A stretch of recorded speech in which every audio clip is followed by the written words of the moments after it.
샤랄라 DJ의 노인과 바다 8번째 이야기입니다.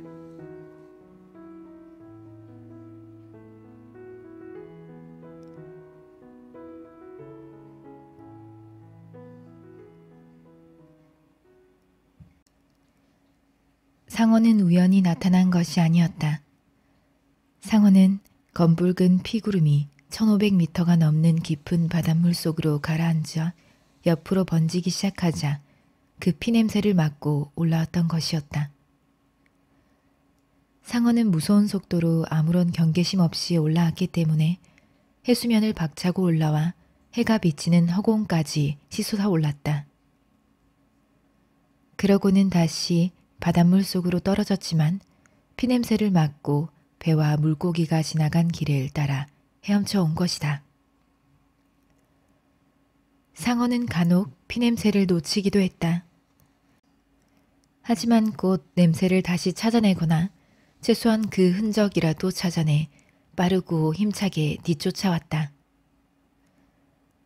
그 상어는 바다에서 둘째가라면 서러울 정도로 빠르게 헤엄칠 수 있는 아주 큰 마코 상어였는데 턱만 제외하면 모든 면에서 무척 아름다운 물고기였다.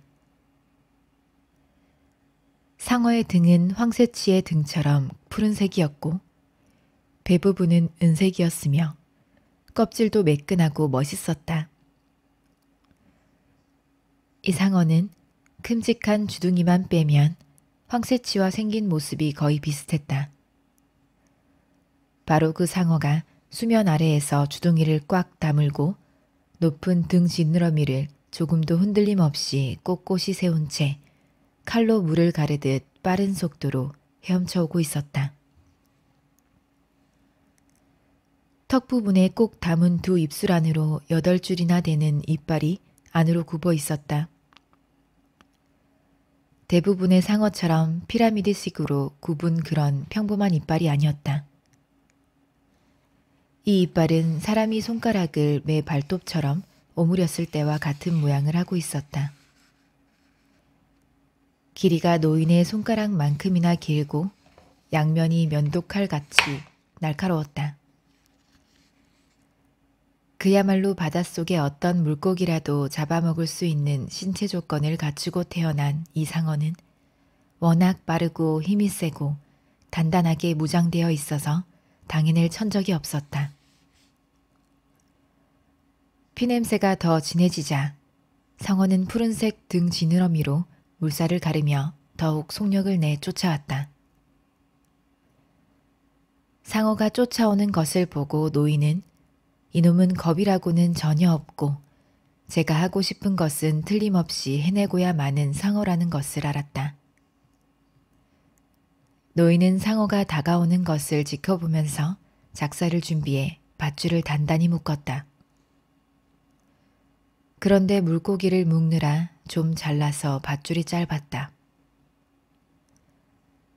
노인의 정신은 맑고 또렷한 상태였고 각오도 비장했지만 희망은 거의 없었다. 이렇게 좋은 운이 오래 갈 리가 없지 하고 노인은 생각했다. 상어가 거리를 좁혀오는 것을 주시하면서 노인은 커다란 물고기를 한번 바라봤다. 이게 차라리 꿈이었으면 하고 노인은 생각했다.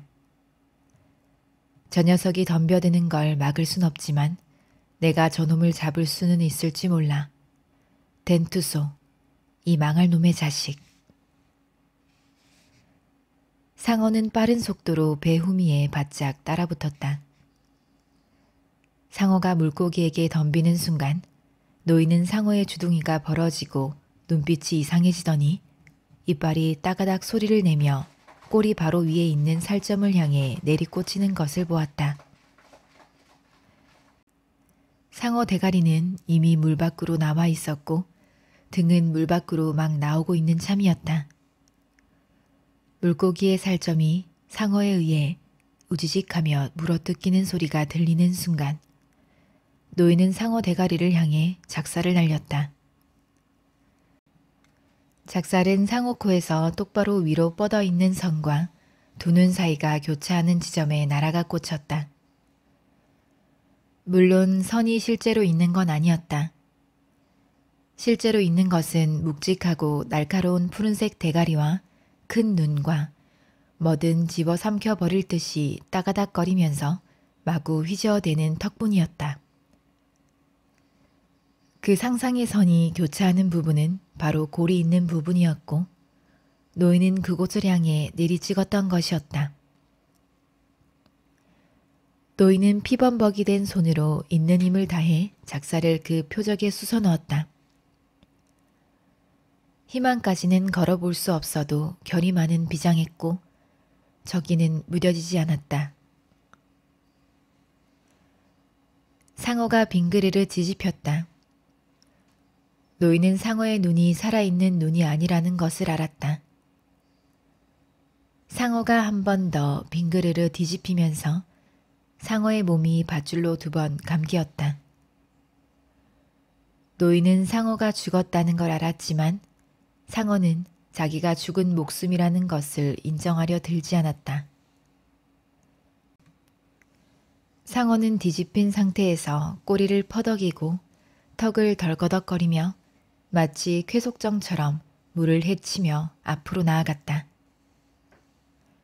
상어의 꼬리가 물을 내리칠 때마다 하얀 포말이 일었다. 그리고 몸뚱이의 4분의 3 정도가 물 위로 떠올랐을 때 밧줄이 팽팽해지면서 부르르 떨더니 뚝 끊어졌다. 노인은 상어가 수면 위에 가만히 떠있는 모습을 잠시 지켜보았다. 그러다 상어는 아주 서서히 가라앉았다. 저놈한테 한 20kg은 뜯겨버렸군. 노인은 큰 소리로 말했다. 내 작살도 가져가 버리고 내 밧줄도 가져가 버렸어. 내 물고기가 피를 흘리고 있으니 이제 다른 놈들이 또 덤벼들겠지. 물고기가 상어에게 물어뜯기고 나자 노인은 물고기를 쳐다보고 싶지가 않았다. 물고기가 상어의 공격을 받았을 땐 마치 자신이 공격받는 듯한 느낌이 들었다. 하지만 내 물고기를 덮친 상어를 내가 죽였어. 노인은 생각했다. 더구나 그놈은 내가 본 놈들 중에 제일 큰 덴토소였어. 둘째가라면 서러울 정도로 큰 물고기를 그렇게 많이 봤는데도 말이야. 오래 가길 바라기엔 너무 가분한 행운이었지. 노인은 생각했다. 지금은 차라리 그게 꿈이었으면. 그래서 이 물고기를 낚은 적이 없고 그냥 신문을 깐 침대에 혼자 누워있는 거라면 좋겠구만. 하지만 인간은 패배하라고 만들어진 게 아니야. 노인은 혼잣말을 했다. 인간은 파괴될 수는 있어도 패배할 수는 없어. 그래도 이 물고기를 죽인 건 유감이야. 노인은 생각했다. 이제 힘든 시간이 올 텐데 나에겐 작살조차 없으니. 덴투소는 잔인한 데다 재주도 있고 힘도 좋고 머리도 좋은 놈이야. 하지만 나는 놈보다 더 똑똑하게 굴었어. 아니, 어쩌면 그게 아니었을지도 모르지. 노인은 생각했다. 내가 단지 더 잘 무장되어 있었을 뿐이었을지도 몰라. 이 늙은이야. 생각 따윈 하지 마. 노인이 소리질렀다. 이대로 항해하다가 일이 생기면 부닥치는 거지. 하지만 나는 생각을 해야만 해. 노인은 생각했다. 내게 남은 거라고는 생각뿐이니까. 생각과 야구뿐이니까. 내가 상어 골통에 작사를 박는 활약을 봤다면 위대한 디마지오는 뭐라고 했을까? 그건 그다지 대단한 일이 못 되지만 노인은 생각했다. 누구나 할 수 있는 일이거든. 하지만 내 망가진 손은 뼈돌기에 버금가는 장애가 아니었을까? 나로서는 알 수 없는 일이지만 말이야. 난 발꿈치 뒤에 탈이 난 적이 한 번도 없으니까. 예전에 헤엄치다가 가오리를 밟았을 때 다리 아래쪽이 마비돼서 견디기 어려울 만큼 아팠던 적이 한 번 있었던 것 외에는. 이봐 늙은이, 기왕이면 좀 즐거운 일을 생각해봐. 노인이 말했다. 시시각각으로 집에 가까워지고 있잖아. 20kg을 빼앗겼으니 배도 더 가뿐하게 항해할 수 있고. 노인은 조류 안쪽으로 들어서면 어떤 일이 일어날지 그 패턴을 잘 알고 있었다. 하지만 지금은 어떻게 할 도리가 없었다. 아니야, 도리가 있어. 노인은 크게 소리 질렀다. 너 끄트머리에다가 칼을 단단히 묶어두는 거야. 노인은 키 손잡이를 겨드랑이에 끼고 돗자락은 발로 밟은 채 자기 생각을 실행에 옮겼다. 자, 노인이 말했다. 나는 여전히 늙은이지만 무장하지 않은 늙은이는 아니야. 시원한 미풍이 불어왔고 노인은 순조롭게 항해했다. 물고기의 앞부분만 바라보았더니 일말의 희망이 되살아나는 듯했다. 희망을 품지 않는 건 어리석은 짓이야. 노인은 생각했다. 심지어 그건 죄라고 생각해. 죄에 대해서는 생각하지 말게 늙으니. 지금은 죄 말고도 골치 아픈 일이 얼마든지 있으니까. 더구나 죄에 대해서라면 난 아는 게 없어. 나는 죄에 대해서 아는 것도 없고 죄라는 것을 믿는지 확신도 없어. 아마 물고기를 죽인 건 죄였을 거야. 내 목숨도 부지하고 수많은 사람을 먹여 살리기 위해 한 짓이긴 하지만 그래도 그건 죄였다고 생각해. 하지만 그런 식으로 따지자면 죄가 아닌 게 어디 있겠어. 죄에 대해서는 생각하지 마. 그러기엔 때가 너무 늦은 데다 그런 건 돈을 받고 하는 사람들이 따로 있으니까. 그런 사람들이나 죄에 대해서 생각하라지. 물고기가 물고기로 태어났듯이 자네는 어부로 태어났어. 성 베드로도 어부였고 위대한 디마지오 선수 아버지도 어부였지. 하지만 노인은 자기하고 관련된 일들은 뭐든 생각하는 것을 좋아하는 사람인데다 라디오도 없고 읽을 거리도 없었기 때문에 자연히 생각을 많이 할 수밖에 없었고 또 죄에 대해서도 계속 생각했다. 자네는 다만 목숨을 부지하고 물고기를 양식으로 내다 팔려고 고기를 죽인 게 아니야. 노인은 생각했다. 자네는 자존심을 지키려고 물고기를 죽였고 또 자네가 어부기 때문에 물고기를 죽인 거야. 자네는 물고기가 살았을 때나 죽고 난 후나 쭉 물고기를 사랑했어. 물고기를 사랑한다면 물고기를 죽이는 것은 죄가 아니지. 아니면 더 큰 죄인가? 이 늙은이야. 생각이 너무 많아. 노인이 큰 소리로 혼잣말을 했다. 하지만 자넨 덴투소를 즐거운 마음으로 죽였지. 노인은 생각했다. 그놈은 자네하고 마찬가지로 살아있는 물고기를 잡아먹고 사는 놈이야. 그놈은 썩은 고기를 뜯어먹고 사는 놈이 아니고 상어처럼 닥치는 대로 개걸스럽게 먹어치우는 놈도 아니지. 덴투소는 아름답고 고결하고 뭐든 겁내지 않는 놈이거든. 내가 그놈을 죽인 건 정당방위였어. 노인이 큰 소리로 말했다. 그리고 난 그놈을 아주 깔끔하게 지웠지. 게다가 세상의 모든 것들은 다른 모든 것들을 어떤 형태로든 죽이고 있다고. 노인은 생각했다.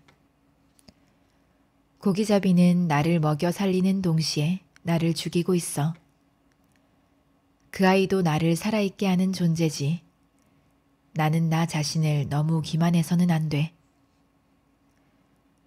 노인은 배전으로 몸을 기울인 채 상어가 물어뜯어 너덜너덜해진 물고기의 살점을 한 점 떼어냈다. 살점을 입안에 넣고 씹으며 품질도 맛도 좋다고 느꼈다. 육고기처럼 탱탱하고 촉촉했지만 붉은색 고기가 아니었다. 살점에는 힘줄이 전혀 없어서 시장에 내다 팔면 최고의 가격을 받을 수 있을 거라는 걸 노인은 알았다. 하지만 물고기 냄새가 물속에 번지지 않도록 할 방법은 없었고 조만간 아주 힘든 고비가 닥치리라는 것을 노인은 알았다. 미풍이 변함없이 불었다. 바람은 동북쪽으로 약간 물러갔는데 그걸로 봐서 바람이 잦아들지 않을 거라는 걸 알았다. 앞을 바라봐도 돛이나 다른 배나 배에서 피어오르는 연기 같은 게 전혀 보이지 않았다. 다만 이물 쪽에서 뛰어올랐다 배 옆으로 헤엄쳐 사라져버리는 날치와 누런 해초 뭉치만이 보일 뿐이었다. 새조차도 찾아볼 수 없었다. 고물에 기댄 채 휴식을 취하고 기운도 차리려고 이따금 만세기 살점을 씹으며 2시간 정도를 그렇게 보내고 있을 때였다. 노인은 2마리 상어 가운데 첫 번째 놈을 발견했다. 아!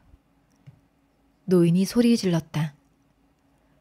그 소리는 뚜렷한 의미로 해석해낼 수는 없는 소리였다. 아마도 못이 손바닥을 지나 손 뒤에 있는 나무 판까지 뚫고 들어갈 때 한 인간이 자기도 모르게 내지르게 되는 비명 같은 것인지도 모르겠다. 갈라노야. 노인이 큰 소리로 말했다. 그때 노인은 2번째 지느러미가 첫 번째 지느러미 바로 뒤에서 다가오는 것을 보았다. 물을 쓸듯이 꼬리를 내젓는 모습이나 갈색 삼각형 지느러미로 보아 이놈들이 삼 모양의 코를 가진 상어들이라는 것을 알아차렸다. 피냄새를 맡은 2 상어는 흥분한 상태였고 너무나 허기진 나머지 멍청해져서 냄새를 놓쳤다가 다시 찾기를 반복하며 서서히 미쳐가고 있었다. 이러나 저러나 상어는 계속해서 거리를 좁혀오고 있었다. 노인은 돛을 비끄러매고 키의 손잡이도 단단히 고정시켰다. 그러고는 칼을 묶어놓은 노를 집어들었다. 통증 때문에 손이 제대로 말을 듣지 않아 노를 최대한 살며시 치켜들어야 했다. 그런 다음 노인은 손을 풀어주기 위해 손을 쥐었다 폈다 했다. 통증을 억누르기 위해 손을 꽉 움켜쥔 채 조금도 주눅들지 않고 상어가 다가오는 것을 노려보았다.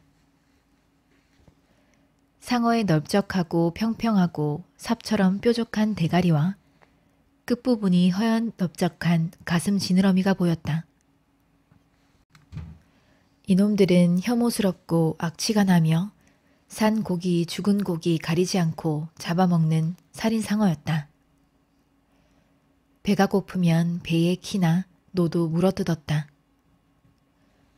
바다 거북이 물 위에서 잠들어 있을 때 다리나 발을 잘라먹는 것도 이 상어들이었고 물속에 사람이 있으면 사람도 덮쳤다.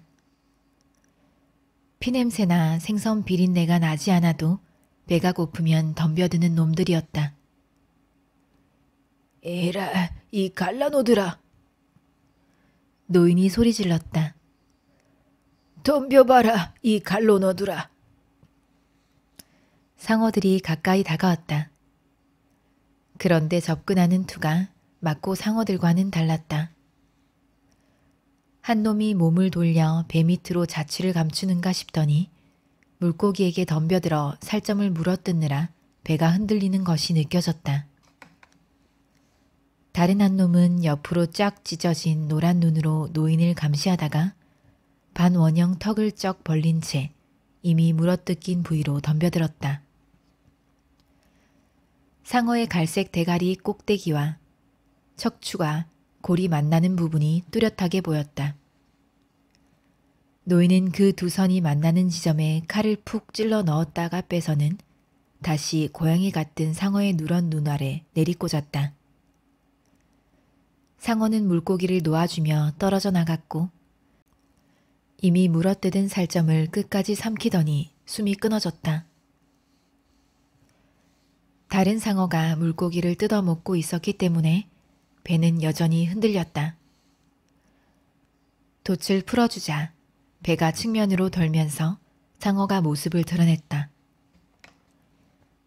상어가 보이자 노인은 배전에 몸을 기대며 상어를 내리찍었다. 살점이 있는 부분을 내리찍었지만 껍질이 워낙 단단해서 칼이 거의 들어가지 않았다. 또 칼이 제대로 박히지 않아 손뿐만 아니라 어깨까지 아파왔다. 하지만 상어는 머리를 쳐들더니 재빨리 올라왔고 놈이 코를 물 밖으로 내밀며 물고기로 향하는 순간 펑퍼짐한 대가리 한복판을 정확히 명중시켰다. 노인은 칼날을 빼내 또다시 똑같은 지점을 정확하게 가격했다. 그런데도 상어는 이빨을 여전히 물고기에 꽂은 채 포기하려 들지 않았다. 노인은 다시 한번 상어의 왼쪽 눈을 찔렀다. 그래도 상어는 여전히 떨어지지 않았다. 오라! 노인은 크게 소리를 지르며 척추골과 두개골 사이를 칼로 찔렀다. 이번에는 칼이 수월하게 들어가더니 놈의 연골이 쪼개지는 것이 느껴졌다. 노인은 노를 뒤집어 칼날 부분을 놈의 주둥이에 밀어놓고는 아가리를 벌렸다. 칼날을 비틀자 상어는 힘없이 떨어져 나갔다.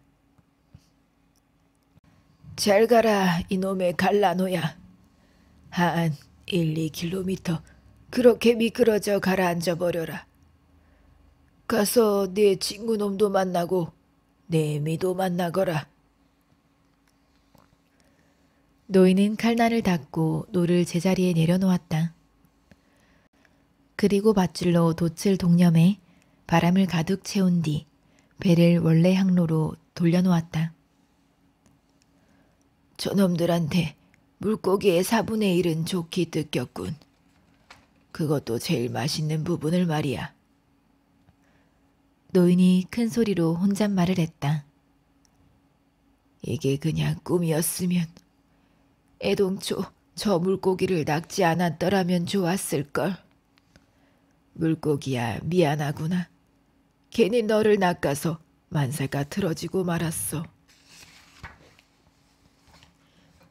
노인은 입을 다물었고 이젠 고기를 아예 쳐다보기도 싫었다.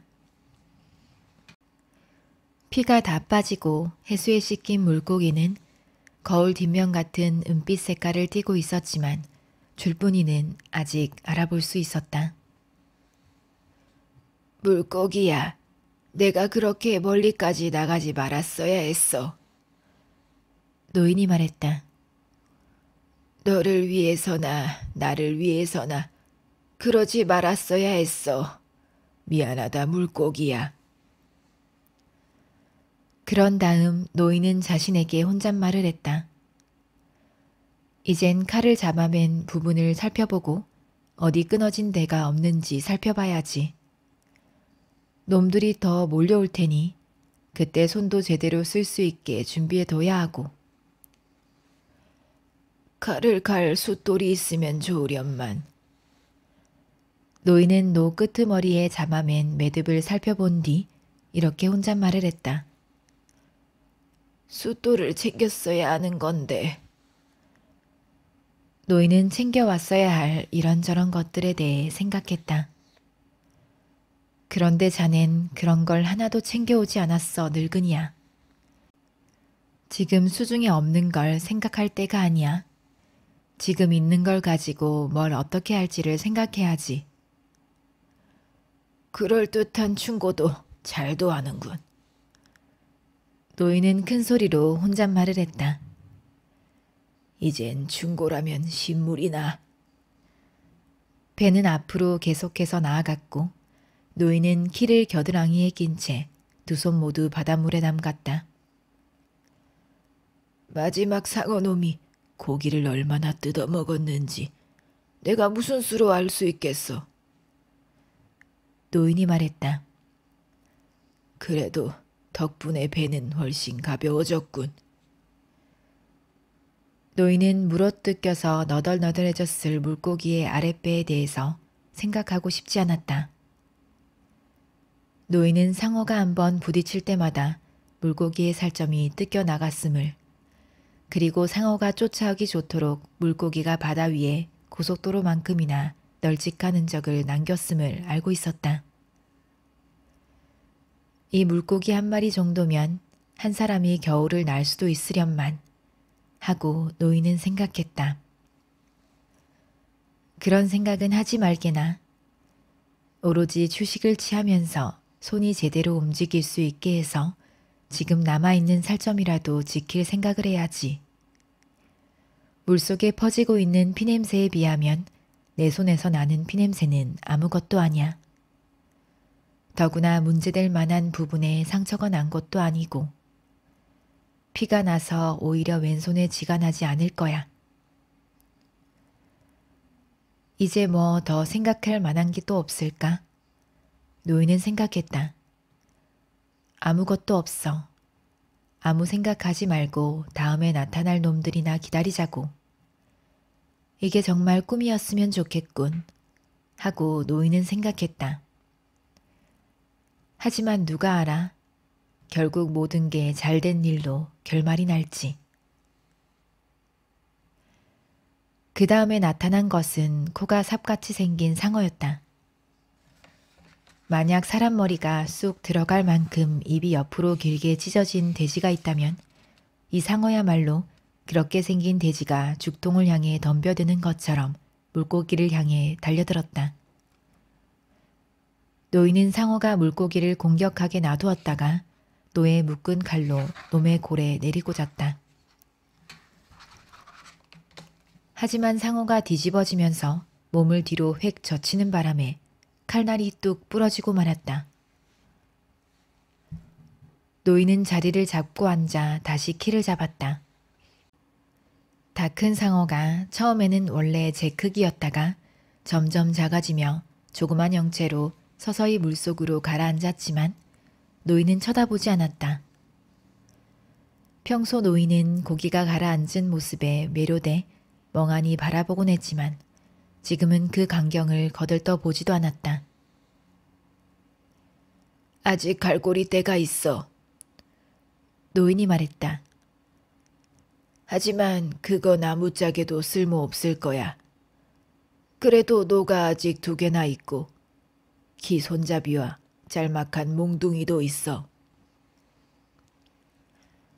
결국 저 녀석들이 나를 이기는구나. 노인은 생각했다. 상어를 몽둥이로 때려잡기에는 나는 이제 너무 늙었어. 그래도 노와 짧은 몽둥이와 기 손잡이가 있으니 할 수 있는 데까지는 해봐야지. 노인은 짠물에 손을 적시기 위해 다시 바닷물에 손을 담갔다. 늦은 오후로 접어들고 있었으며 눈에 보이는 거라고는 바다와 하늘뿐이었다. 하늘은 조금 전보다 바람이 많이 불었고 노인은 머지않아 육지를 보게 되기를 희망했다. 자네는 지쳤어, 이 늙은이야. 노인이 말했다. 속속들이 지치고 만 거야. 상어가 다시 덤벼든 것은 해가 지기 직전이었다. 물고기가 물속에 만들어 놓은 흔적을 따라 다가오고 있는 갈색 지느러미들이 보였다. 상어 떼는 이제 냄새를 쫓아 이리저리 헤매지도 않고 배를 향해 곧장 헤엄쳐 오고 있었다. 노인은 키 손잡이를 단단히 고정시켜 놓고 밧줄로 돛을 잡아맨 후 고물 밑으로 손을 넣어 몽둥이를 찾았다. 몽둥이라고 해봤자 부러진 노를 1미터 정도 길이로 잘라 만든 노 손잡이였다. 손잡이 부분 때문에 한 손으로 잡아야만 효과적으로 사용할 수 있었다. 노인은 그것을 오른손으로 단단히 붙잡고 손목 관절을 구부렸다 폈다 하면서 상어가 다가오는 것을 지켜보았다. 둘 다 갈라노 상어였다. 첫 번째 놈이 달려들도록 놔뒀다가 그놈의 콧등이나 정수리 부분을 정통으로 가격해야지 하고 노인은 생각했다. 두 마리의 상어는 서로 바짝 붙은 채 다가왔는데 노인 쪽에 가까운 놈이 주둥이를 쩍 벌리며 물고기의 은빛 옆부리에 이빨을 박는 순간 노인은 몽둥이를 높이 치켜들었다가 상어의 널쩍한 머리통 꼭대기 부분에 힘껏 내리꽂았다. 몽둥이가 상어를 내리치는 순간 고무같이 탱탱한 느낌을 받았다. 하지만 뼈에 부딪히는 듯한 딱딱한 느낌도 있었다. 상어가 물고기에서 떨어지며 미끄러져 나가는 순간 그놈의 콧등을 다시 한번 세차게 내리쳤다. 보였다 안 보였다 하던 다른 상어들도 주둥이를 벌린 채 달려들기 시작했다. 상어가 물고기에 달려들어 주둥이를 다물자 상어 주둥이 언저리에 하얗게 비어져 나오는 물고기의 살점 조각이 보였다. 노인이 몽둥이를 휘둘러 상어 대가리를 가격했지만 상어는 노인을 쳐다보며 물었던 살점을 뜯어냈다. 상어가 살점을 삼키려고 물고기에서 미끄러져 나올 때 노인은 그놈을 향해 다시 한번 몽둥이를 휘둘렀다. 하지만 탱탱한 고무 같은 탄력 때문에 튕겨 나오고 말았다. 덤벼봐라 갈라노야. 노인이 말했다. 또 덤벼봐. 상어가 와락 달려들었고 노인은 그놈이 주둥이를 닿는 순간 또다시 그놈을 내리쳤다. 몽둥이를 최대한 높이 치켜들었다가 호되게 내리쳤다. 이번에는 골통 아래쪽 뼈에 닿은 듯한 느낌이 들었다. 상어가 살점을 물어뜯은 뒤 물고기에서 스르르 미끄러져 나올 때 같은 부위에 한 번 더 일격을 가했다. 노인은 상어가 또 덤벼드는지 살펴보았지만 두 마리 다 모습이 보이지 않았다. 그러다 그중 한 놈이 수면에 원을 그리며 헤엄치는 것이 보였다. 다른 놈의 지느러미는 보이지 않았다. 놈을 죽이겠다는 기대 같은 건 하지 않아. 노인이 생각했다.